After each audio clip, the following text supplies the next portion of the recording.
Okay, guys, the request this morning was overcoming your fears, and certainly a subject that I get a lot of requests for, and periodically touch in on that subject. So let us take a look at this from multiple different directions. Let's take a first look at using a ship, and that illustration, we're not trying to create an amphibious concept here, but we are looking at ourselves as beings, but in a sense as a ship as well. And a ship that's tied up in the harbor is relatively safe, right? I mean, it's certainly not 1,000 miles out in the ocean when a gigantic typhoon or hurricane comes along and capsizes it and potentially sinks it, or that it has to fight for days on end until the storm is depleted. But, the ship is much safer tied up in the harbor, but that's not what the ship is made for. The ship is made for the ocean. The ship is made to sail across the ocean and take goods from one place to the next, take people from one place to the next. It is designed to fight the waves. It is designed to fight the winds. It is designed oftentimes to use the wind to its advantage to get there much quicker. The ship is designed to use the problems that many see as problems as a way of propelling itself forward. The ship is not designed for the harbor. It can spend a little bit of time there, but it's designed to be out there and cruising the ocean. Many of us have submitted ourselves to our fears so much that we might take a few steps out, and then as soon as something doesn't happen just right, we use it as a sign that we should not be there, and we backpedal and we go back into the comfort of the harbor, the safety of the harbor. But you see, we weren't created for that. We're created to live life to its fullest. We're created to make a difference in the world. We're created to serve. We're created to sometimes take risk in life and do things that might feel risky. And when I'm talking about risky, I'm not talking about jumping off of a cliff or off of your house roof. That's not risk. That's plain stupidity. Actually, worse than that. I'm not going to use the next word to describe it.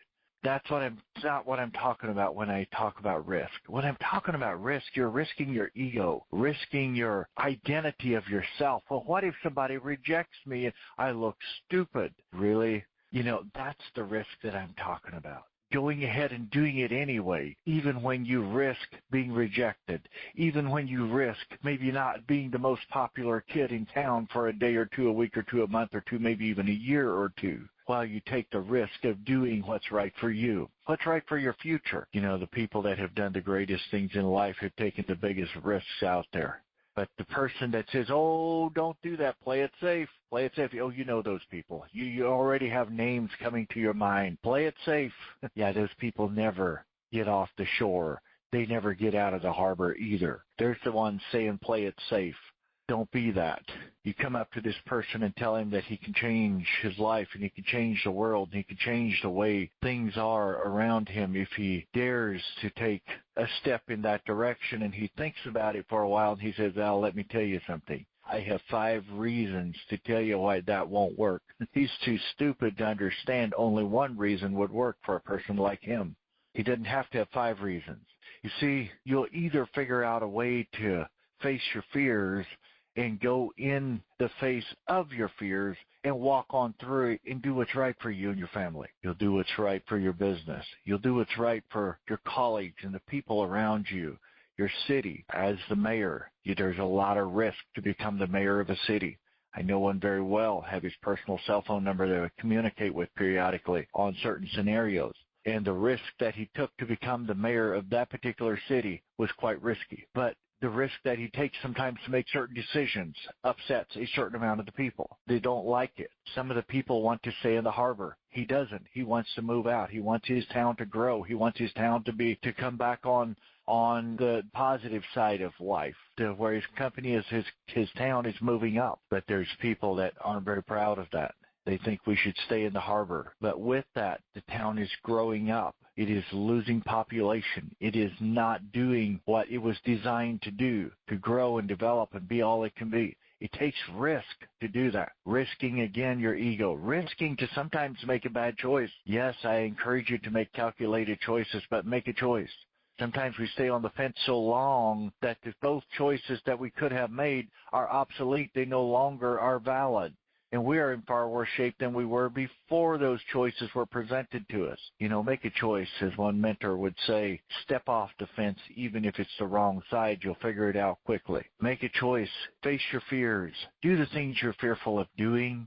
Maybe it's the simple little phone call that you need to make and you don't want to make it. Because what if that person should not like it? What if that person should reject me? What if that person should go against us? What if that person should say something negative? What if that person, what if all day long on the negative side and keep you small and keep you from the abundance? But what if that person says yes? What if that person is on board? What if that person says, this is the greatest idea ever, let me help you with it? What if that person has resources and things to support you with your idea? What if that person is your greatest asset, but you didn't find out because you didn't make that phone call? You didn't ask him. You didn't invite him or her. You didn't dare to speak out. You didn't dare to share your new idea. You were just quiet, sitting in the back. I'm not going to make any mistakes. I'm not going to look stupid. I'd rather not say anything and look stupid. It may work for a while, but eventually the ship will rot in the harbor. And so will all the gifts, ideas, and thoughts that came with you. You see, the price of facing your fear can be dire. Sometimes you mess up when you face your fears. You take the wrong path.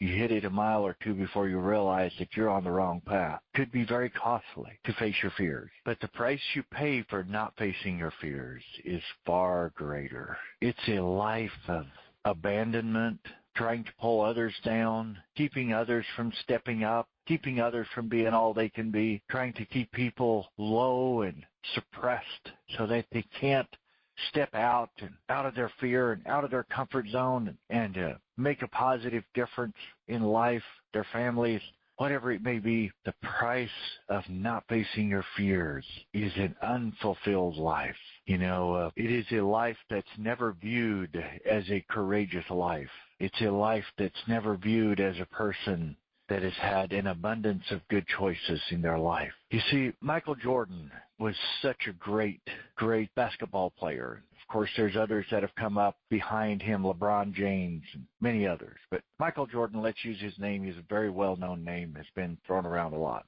He one day when he was asked, how did he just manage to get so good at that? He goes, something you guys forget is the thousands of missed shots that I've had, the times that I've taken my team into defeat, the times where I've made all those missed shots and my team was faced with defeat because of my choices, my misjudgment in my making my shots and dunks and whatever. He says, you guys don't remember those. You only remember all the ones that I've done great.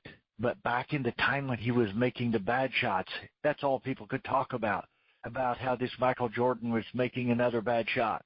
That's all they could think about. They wouldn't think of the good ones that he made up to that point. It's when he became famous that they didn't talk about the bad ones that he made. You see, folks, we tend to sometimes watch and only see the bad ones that people make until they become famous, and then we only see the good ones that they've done. Guys, you're going to go through the bad ones. Face your fears.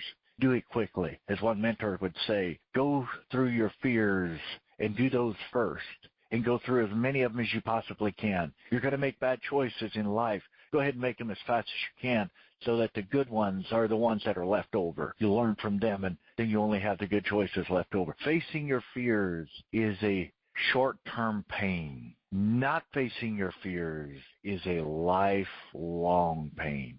With that being said, guys, I want to encourage you to face your fears. It is worth it. I don't know what fear it is that you have. The person that requested this last didn't state what fears he was talking about, but I'm assuming he knows exactly what fears it is that he gets to face. And if you have any, you know exactly what they are. I don't need to tell you. I have no idea, but I know you know. And I know you know what you're going to be doing after you get off this call. There's going to be some people that will be facing their fears today. There's going to be some people that will be doing a few things a little bit differently because of this challenge, because you don't want the lifelong abandonment. You don't want this lifelong desolate life that's meaningless per se. And please be understanding where I'm coming from when I'm using that terminology. When you've lived life and you've been out and about and you've experienced many different scenarios and situations and have seen poverty and have seen wealth and have seen the different scenarios that life has to offer for different people and have been in those environments, you've experienced life in a way that is almost impossible to explain. But facing your fears is a way to come closer to understanding the diversity of what life has to offer and has to share and has to explain. There's many people that need your example. With that being said, guys, make it a great day. And as always, remember, don't settle for less than who you are, and may God bless you.